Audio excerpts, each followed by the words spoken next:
प्रभु तेरी वाणी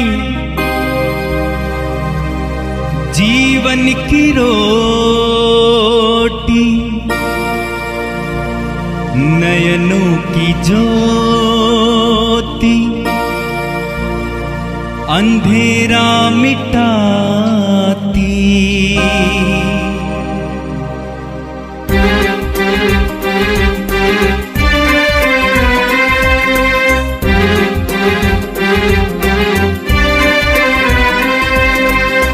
प्रभु तेरी वाणी जीवन की रोटी, नयनों की ज्योति, अंधेरा मिटाती। प्रभु तेरी वाणी जीवन की रोटी, नयनों की ज्योति, अंधेरा मिटाती। वाणी वाणी वाणी वाणी वाणी पवित्र है, शाश्वत है, जीवन का मन्ना है। Hallelujah hallelujah. सबको जय मसीह की। तो परमेश्वर के महान और अद्भुत अनुग्रह से एक बार फिर हम लोगों को जीवन की रोटी में लेकर मैं उसका सेवक धीरज सिंह हाजिर हूँ। सबको जय मसीह की। और परमेश्वर आप लोगों को जैसे हमारे द्वारा बातें करता है, वचन के द्वारा, आत्मा के द्वारा तैयार कर रहा है, सो आप लोग आइए परमेश्वर के साथ मिलकर एक नए वाचा में, एक नए अभिषेक में उसकी महिमा हम लोग करते हैं। आइए प्रार्थना करते हैं। सर्वशक्तिमान परमेश्वर, आज का वचन तेरी कलाम, तेरी महिमा के लिए हो प्रभु। इस वचन को सुनने के बाद परमेश्वर इन लोगों का हृदय बदले, क्योंकि तेरे वचन में लिखा बोलने वाले तुम नहीं, तुम्हारे अंदर पिता की आत्मा जो पवित्र आत्मा है बातें करता है। सर्वशक्तिमान परमेश्वर, आज का वचन इनके जिंदगियों में 100 गुना फलों को लेकर आए। अंधकार की शक्तियां, दुष्ट की ताकतें, बुरे विचार इन्हें खत्म करें, बुरे विचार इनके जीवन से खत्म हो और अंधकार की सारे बंधन तोड़ दिए जाए। पिता यीशु के नाम से मांगता हूँ, आमीन आमीन। God bless you. प्रभु आप सबको आशीष दे।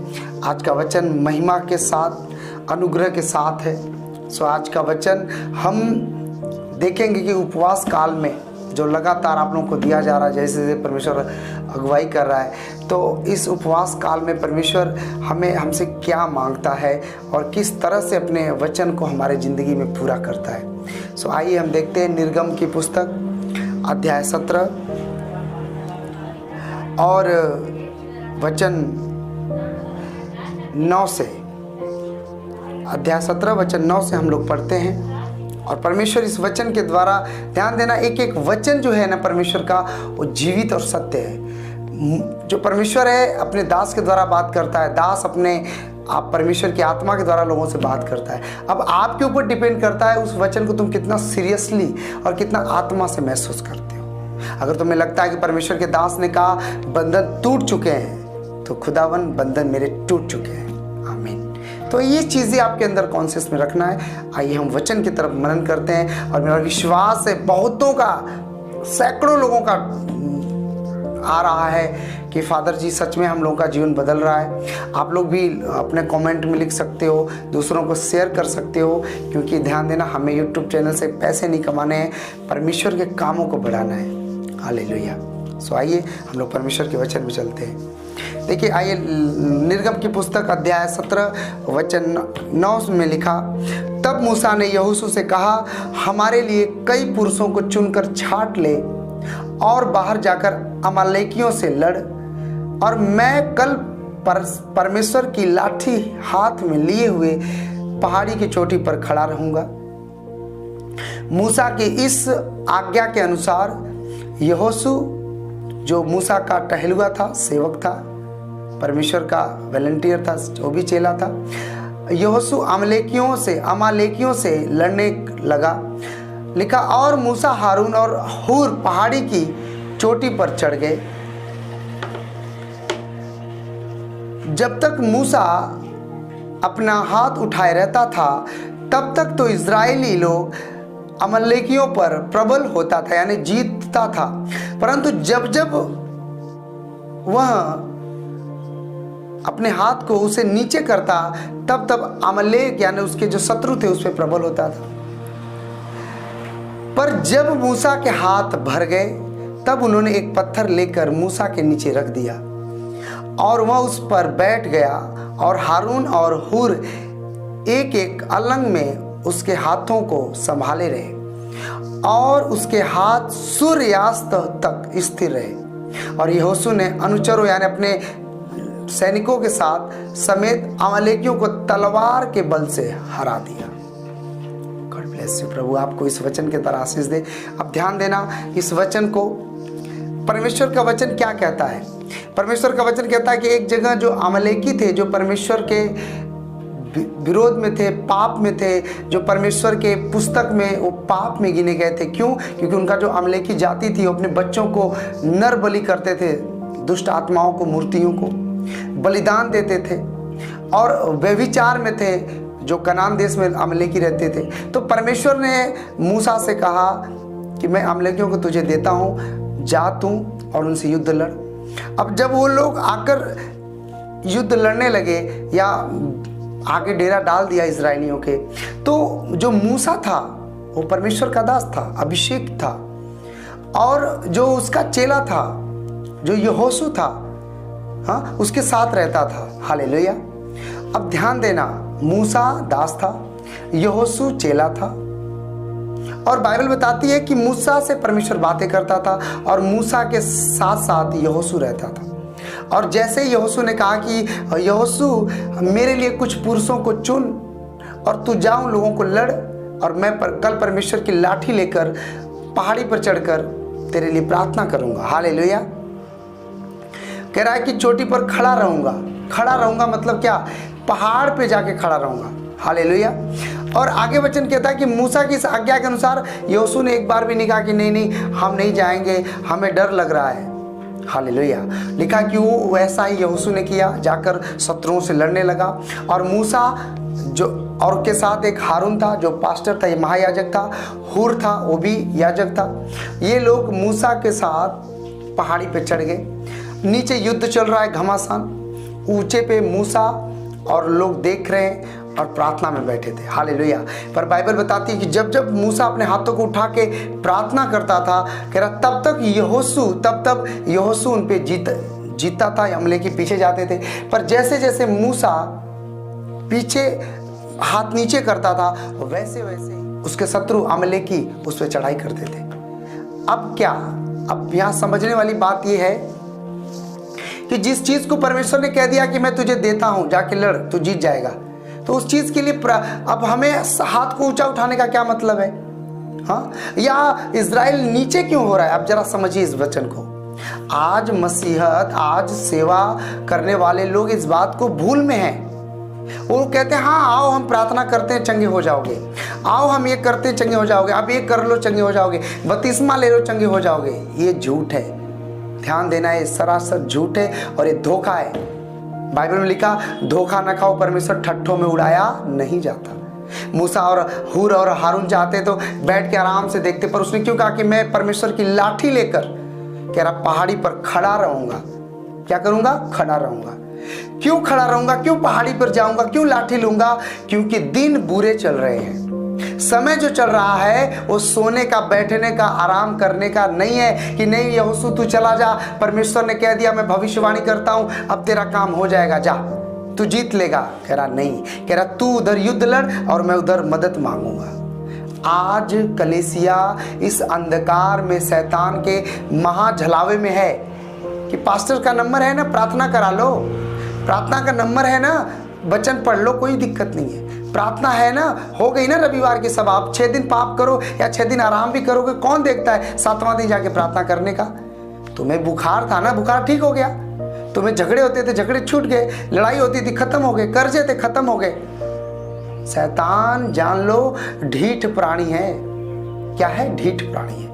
वो झूठता नहीं है जल्दी, वो इतना ढीठ है कि बाइबल में लिखा है, मत्ती की पुस्तक में लिखा है, 12 के अध्याय में पढ़ोगे, लिखा है कि दुष्ट आत्मा जब शरीर छोड़ के निकल जाती है ना, तो सूखे जगहों पे विश्राम ढूंढती है। सूखा जगह मतलब जहां पे पहले तो बीमार थे, यीशु मसीह के पास आए तो गीला हो गए, यानी यीशु मसीह आ गए, और लेकिन जब वो बंदा ठीक हो गया, चर्च आया, बीमारी चली गई, पैसा कमाने लगा, संसार में मीटिंग अटेंड करने लगा, बर्थडे अटेंड कर रहा है, शादी अटेंड कर रहा है, तो कह रहा है कि अब इस दुष्ट आत्मा जब सूखा जगह संसार में जब नहीं पाती है तो क्या बोलती है मालूम है? अब मैं अपने उसी घर में चले जाऊंगी। अपना घर किसको बोलती है? आपको बोलती है। अब सोचो हम लोग किसके घर हैं? पवित्र आत्मा के। बाइबल बताती है कि तुम परमेश्वर के मंदिर हो। हमारे इस घर का अधिकारी यीशु मसीह है। इस घर का इसका राजा जो परमेश्वर है। और शैतान कितना ढीठ है कि वो क्लेम करता है कि मैं उसी घर में जाऊंगी वापस। वो कह रहा है वो मैं अपने घर में चली जाऊंगी। और लिखा कि जब उस घर में वापस आती है तो देखती है कि वो बंदा पहले प्रार्थना करता था, प्रार्थना कम कर दिया है। पहले वो बंदा झूठ बोलता था, छोड़ दिया था, अब फिर से झूठ बोलने लगी है। फिर से टीवी मोबाइल देखने लगी है। फिर से बक बक बक बक इधर उधर जाने लगा है। तो कह रहा झाड़ा बुहाड़ा सजा सजाया पाता है। हालेलुया। और कह रहा है कि अब वो कहता है कि वो अब तो दावत है। अपने से 7 और बुरी आत्माओं को जाके लेकर आती है और उस घर में बैठकर बुरी आत्मा करती है। हो सकता है पहले तुम झूठ बोलने वाले थे, अब चिड़चिड़ा आ गया, गाली देने लगे। पहले गंदे पिक्चर नहीं देखते थे, अब गंदा भी पिक्चर चल रहा है। नंगे कपड़े भी देख रहे हो, नंगे वस्त्र भी देख रहे हो, नंगे शरीर। हालेलुया। पहले तुम संसार में थोड़े दूर थे, अब तो संसार में भी चल रहे हो। यीशु है मेरे पास, भूत आ नहीं सकता, अब ये भी चल रहा है, ये भी चल रहा है। तो कह रहा 7 प्रकार के और भी दुष्ट आत्माएं, बीमारियां, 7 प्रकार का क्यों कहता है? कह रहा 7 दिन मतलब आपको अझुरा देगा, फंसा देगा। हालेलुया। इसलिए मेरे भाई बहनों, अब यहाँ पे मूसा का क्या मतलब था? क्यों कह रहा कि तू जा उनसे लड़ और मैं कह रहा कि परमेश्वर की लाठी लेकर, हाँ कह रहा परमेश्वर की लाठी लेकर कह रहा कि पहाड़ी पे खड़ा रहूंगा। परमेश्वर की लाठी क्या है? अगर इस वचन को हम लास्ट में अगर 13वें वचन को पढ़ते हैं तो ध्यान देना क्या लिखा। और यहोशू ने अनुचरों समेत अमलेकियों को तलवार के बल से हरा दिया। किसके बल से? तलवार की। अब ये तलवार जो है, ये जो लाठी जो है वो क्या है? वो है परमेश्वर का वचन। क्योंकि लिखा है उसका वचन 2 धारी तलवार से भी अधिक चोखा है। कह रहा परमेश्वर निर्मया की पुस्तक में कि क्या मेरा वचन आग जैसा नहीं है जो चीरता है, वो वचन जो हथौड़े जैसा नहीं जो पत्थर को तोड़ देता है। Hallelujah, hallelujah. समझने वाली बात है। आज के डेट में वो वचन तलवार है। कह रहा तलवार के बल से जीत लिया। तो मूसा क्या कर रहा था? लाठी ले जाकर खड़ा क्यों हुआ? कह रहा वो हाथ उठा के क्या कर रहा था? प्रार्थना कर रहा था। कह रहा जब जब उसका हाथ ऊंचाई पे जाता था वहां पे लाठी का तो नाम ही नहीं है, पर वो दुआ कर रहा था कि परमेश्वर तूने वादा किया है कि मैं तुझे अमलेकियों को जिता दूंगा अमलेकियों पर। हालेलुया। अमलेकी उस जाति थी जिनका हाइट तकरीबन 8 से 15 फीट था, 10 फीट था। अब उसके आगे इजरायली यानी 5 फीट 6 फीट के आदमी टिड्डे मूली गाजर के समान है। पर बाइबल बताती है कि जिसके साथ परमेश्वर है उसका कोई कुछ बिगाड़ सकता नहीं। ये बात सब लोग जानते हैं। आज मैं एक व्यक्ति से मिला और वो व्यक्ति बड़े तैस में, पास्टर साहब आप तो बात नहीं करते हो, पास्टर साहब आप तो बड़े बिजी हो गए हो, मेरे पास वो पास्टर का नंबर, उनसे मिलता हूँ। मैंने कहा भाई साहब मिलते हो इसीलिए तो परेशान हो, आप 4 जगह दौड़ते हो इसीलिए परेशान हो। पर यहोशू एक जगह था। कहाँ पे? मूसा के साथ, परमेश्वर के दास के साथ। 4 जगह नहीं देखता था, 4 लोगों को फॉलो नहीं करता था, एक जगह बना रहता था।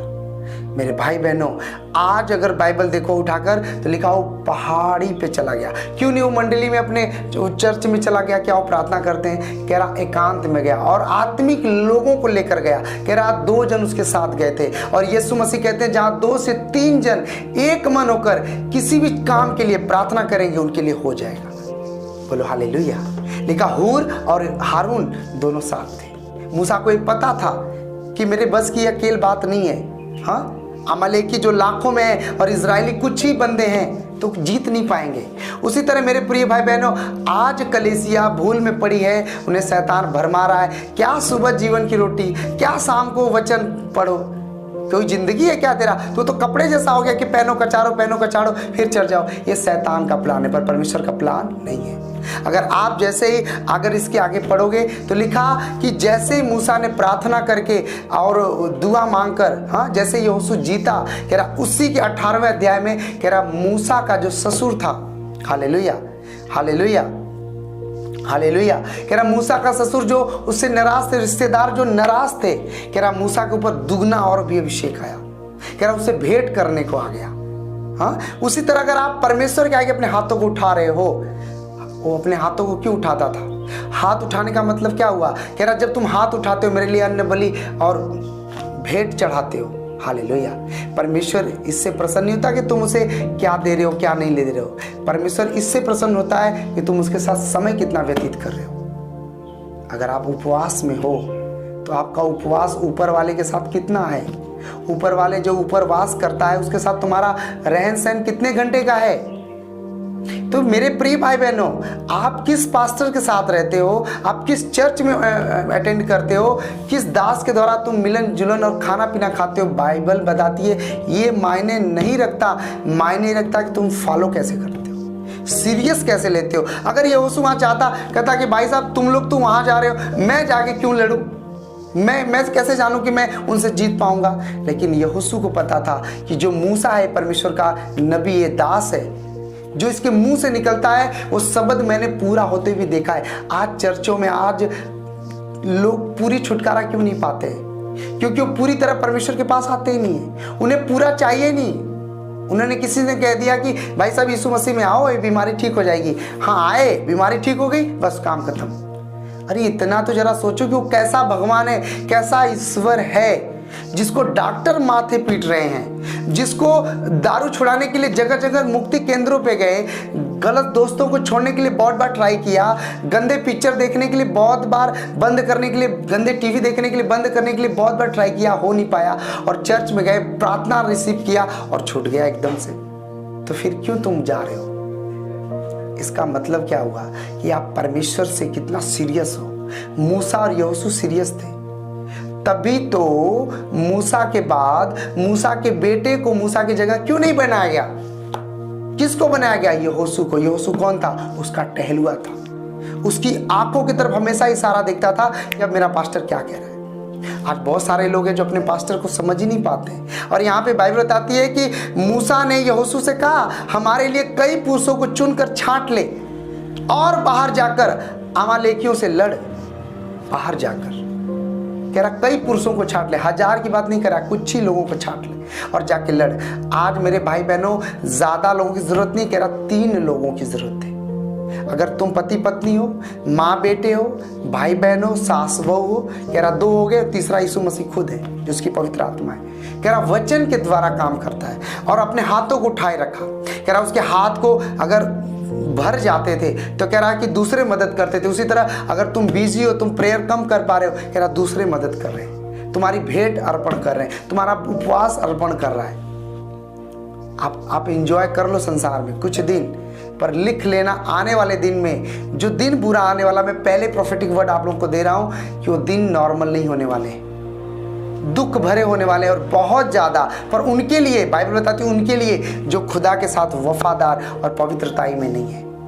मैं एवरीडे प्रार्थना करता हूँ कि परमेश्वर मुझे वो बना, मुझे वो बर्तन बना। चाहत सब लोग रखते हैं, और जब बर्तन की चाहत रखते हैं तो उस कंपनी का, हाँ, वो बर्तन कैसे पहचाना जाता है? अपने कंपनी से। कह रहा है ये फलाने ग्रुप का है, ये फलाने मार्का लगा है, ये फलाने है जी।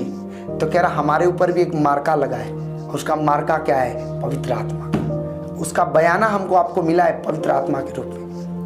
मेरे भाई बहनों, आज वो दिन है खुदावन के साथ बैठने का, आज वो दिन है खुदावन के लिए हाथ उठाने का। कि खुदावन, बहुत लोगों ने मुझ जैसे पापी के लिए हाथ उठाया होगा तेरे आगे, तो मैं अब उन पापियों के लिए हाथ उठाता हूँ खुदावन, जो लोग यीशु में आने के बाद भी भटक रहे हैं। आपने कभी ये बात को ध्यान दिया है कि आप जब शुरुआत में चर्च जाते थे तो आपके साथ बहुत लोग जाते थे, हो सकता है आप में कुछ बने हैं, कुछ बिछड़ गए। क्यों बिछड़ गए? ये आपकी और मेरी जिम्मेदारी है कि अपने बगल वालों से पूछो क्या बात है, क्यों प्रभु में दूर हो। मैं अपने गांव में जाता हूं, कभी ज़्यादातर तो जा नहीं पाता हूं, ज़्यादातर जाता हूं तो उनसे बात करता हूं, अभी भी बात करूंगा कि क्या कारण है, क्यों यीशु से दूर हो, क्या मतलब है। और ज़्यादातर लोगों का ये कई प्रश्न उत्तर आता है कि भैया मेरा तो काम हुआ, काम खत्म। या बहुत लोग कहते हैं भैया जिस काम के लिए मैं गया मेरा काम ही नहीं हुआ। तो ना उनकी गलती है ना प्रभु की गलती है, गलती किसकी है? पास्टर की। पास्टर की ऐसी गलती है, वो सही शिक्षा और सही सुसमाचार सुना नहीं पाते हैं, और बहुत सारे लोग उसे समझ ही नहीं पाते। तो हमारा आपका काम है, इसलिए हम लोगों ने डोर टू डोर प्रार्थना शुरू करवाया है। हर जगह मैं नहीं जा सकता, पर जिन बच्चों को, जिन बहनों को मेरे द्वारा खुदा तैयार कर रहा है, वो डोर टू डोर जा रहे हैं। और एक दिन देखना यही यहोशू, हाँ, ये यहोशू की पुस्तक में लिखा कि दहाड़ के बोलता है इजरायलियों को कि हे इजरायलियों, तुम लोग चुन लो कि तुम किसकी सेवा करोगे, परंतु मेरा रिजल्ट, मेरा जो वचन है, सुन लो ध्यान से, मेरा जो मैंने टेस्ट उठाया, जो मैंने डिसीजन लिया है, मैं अपने घराने समेत अपने परमेश्वर की ही सेवा करूंगा। बोलो आमीन। अब घराने समेत का मतलब क्या, कि क्या मेरे बाद कोई दूसरा यहोशू पैदा होगा? नहीं, पर कह रहा है कोई चर्च में दर्री का काम करेगा, कोई कैमरे का काम करेगा, कोई सेवा करेगा, कोई खिलाने का।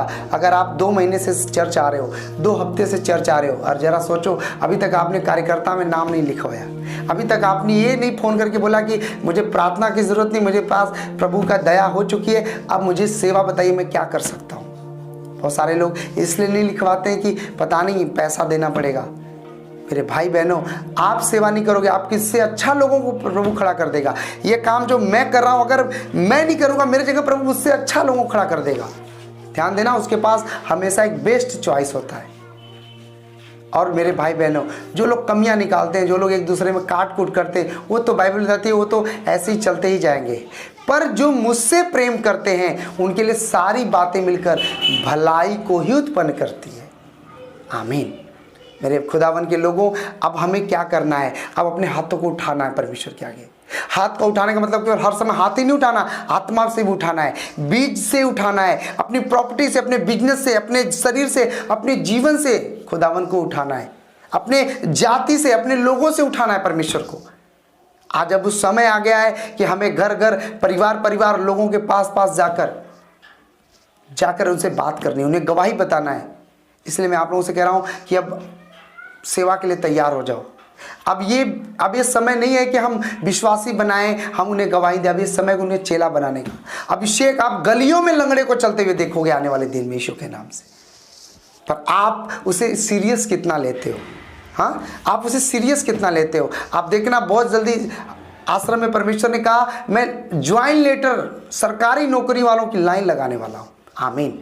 ऐसा कब होगा? जब हम उसके साथ वफादार होंगे, प्रार्थना में बढ़ेंगे। सो मेरे प्रिय भाई बहनों, अगर यहोशू ने उसकी बात मानी, अगर यहोशू ने उस वर्ड को सुना, अगर यहोशू ने उसके ऊपर क्लेम नहीं किया, मन में कुछ नहीं किया और जाके लड़ने लगा, कह रहा है कि जब जब हाथ ऊंचा करता मूसा, कह रहा है कि इजरायली यहोशू उनको पीछे हटाता, और जैसे जैसे मूसा का हाथ नीचे होते वैसे वैसे यहोशू पीछे हटता। इसका मतलब कि मैं तभी फील्ड में आगे बढ़ूंगा, मैं तभी लोगों की आत्माओं को खुदा की आत्मा से बचा पाऊंगा जब आप लोग मेरे लिए हाथ ऊंचा करोगे। मैं अकेला कुछ नहीं कर सकता हूं। अगर चाहे जितना भी बड़ा मंत्रिमंडल हो, पार्लियामेंट हो, रक्षा मंत्री हो, बजट मंत्री हो, गृह मंत्री हो, सुरक्षा मंत्री हो, रेल मंत्री हो, चाहे जितना बड़ा मंत्रिमंडल हो, अगर उसमें प्रधानमंत्री ना हो, मेन मुखिया ही ना हो, तो फिर मंत्रिमंडल किस काम का? और पीएम हो चाहे जितना बड़ा टैलेंटेड, अगर मंत्रिमंडल ही उसके पास ना हो, एक पूरी तरह से वो पूरा कॉन्शियस ही ना हो, तो फिर कोई मतलब नहीं है। इसलिए मेरे प्रिय भाई बहनों, यीशु मसीह के 12 चेले थे। आज अगर हमारे इंडिया में देखो तो बड़े बड़े 12 प्रधानमंत्री के नीचे आते हैं। 12 ऐसे लोग हैं। तो 12 मंत्रिमंडल बड़े हैं, बाकी तो बहुत सारे हैं, लेकिन 12 मुख्य हैं। उसी तरह परमेश्वर के लोगों को वो लोग कॉपी करके आगे बढ़ रहे हैं। तो क्या हम लोग आगे नहीं बढ़ेंगे? क्या हम लोग अपने जीवन को परमेश्वर को नहीं देंगे? तो फिर हमारा आपका धिक्कार है मसीह जीवन। और मैं आप लोगों को खुला चैलेंज देता हूं ना, आप लोग जिस गांव में प्रचार कम है, जहां पे विरोध ज्यादा है, जहां पे कुछ भी गड़बड़ी है, बताओ, मैं खुद जाके प्रचार करूंगा और आप लोग मेरे लिए हाथ उठाना। आप यीशु मसीह के नाम से कहता हूं, तुम विजय हासिल देखोगे यीशु मसीह के नाम से। मेरा परमेश्वर इस वचन के द्वारा, अभिषेक के द्वारा तुम्हारे हाथों को ऊंचा उठाना लगे। अपने घुटनों पे तुम आकर प्रार्थना में बढ़ जाओ। ध्यान देना, जो लोग वचन को, दास को वचन के द्वारा मानते हैं, उसने कहा जो मेरे दास के बात का प्रतीति करता है, कह रहा वो मेरा करता है। यीशु मसीह ने कहा यूहन्ना में कि जो तुम्हारी बातों को प्रतीति करता हूं, मुझे मेरा प्रतीति करता है, और जो मेरा प्रतीति करता है मेरे भेजने वाले को प्रतीति करता है। सो मेरे प्रिय भाई बहनों, इस वचन के द्वारा प्रतीति कर लो कि यीशु चाहते कि उस उपवास काल में अपने हाथों को आप उठाना सीख लो। आपका दुश्मन चाहे 100 फुट बड़ा हो, यानी बीमारी, लड़ाई, कलेश, गरीबी, मैं कह रहा हूँ जीरो पे आने वाले हैं यीशु मसीह के नाम से इसी हफ्ते, in the name of Jesus. आइए हम लोग प्रार्थना करते हैं। सर्वशक्तिमान परमेश्वर, इस प्रार्थना के द्वारा प्रभु, इस वर्ड के द्वारा परमेश्वर, इन बच्चों को तू सामर्थ देना। जैसे मूसा की बातों को प्रतीति करके यहोशू ने एक बार भी सवाल जवाब न किया, वरन जाकर अपनी जान से भी बढ़कर उसकी बातों को मानकर लड़ा और जीत हासिल किया, क्योंकि तू अपने दास के द्वारा उसकी अगुवाई किया था। सर्वशक्तिमान परमेश्वर, मैं इन लोगों के लिए प्रार्थना करता हूँ प्रभु, मेरे प्रभु यीशु मसीह, जैसे तूने मेरी अगुवाई किया, मेरे भाइयों को अगुवाई किया, मैं उन लोगों के लिए भी प्रार्थना करता हूँ परमेश्वर, जो मेरे साथ जुड़े, तूने जोड़ा, चंगाई पाया, इन्हीं हाथों से तूने उन्हें चंगा किया, मैंने नहीं किया प्रभु। उन्हें आत्मा समझ दे, बुद्धि दे प्रभु। जो अधीनगी में रहता है वो आगे बढ़ता है मेरे राजा, इन्हें अधीन में रहने वाला सिखा। अगर चुगलखोर के अधीन में रहेगा परमेश्वर, चुगलखोर का पद पाएगा, परंतु जो आत्मा और सच्चाई से अधीन में रहेगा वो सामर्थ को पाएगा। मेरे पिता यीशु, आज की इस कलाम के द्वारा इनके जिंदगियों में बरकत आए, आदर और महिमा, सामर्थ तो इनके जीवन में खुदावन यीशु के जीवित जलाली नाम में आए। प्रभु हम आपका धन्यवाद देते हैं, आपने हमारी प्रार्थनाओं को सुना, स्वर्ग में प्रभु जी स्वीकार किया और स्वर्ग से आशीष बरसाया। सारा आदर महिमा, सारा जलाल आपको देते हैं यीशु के नाम में, आमीन आमीन। God bless you.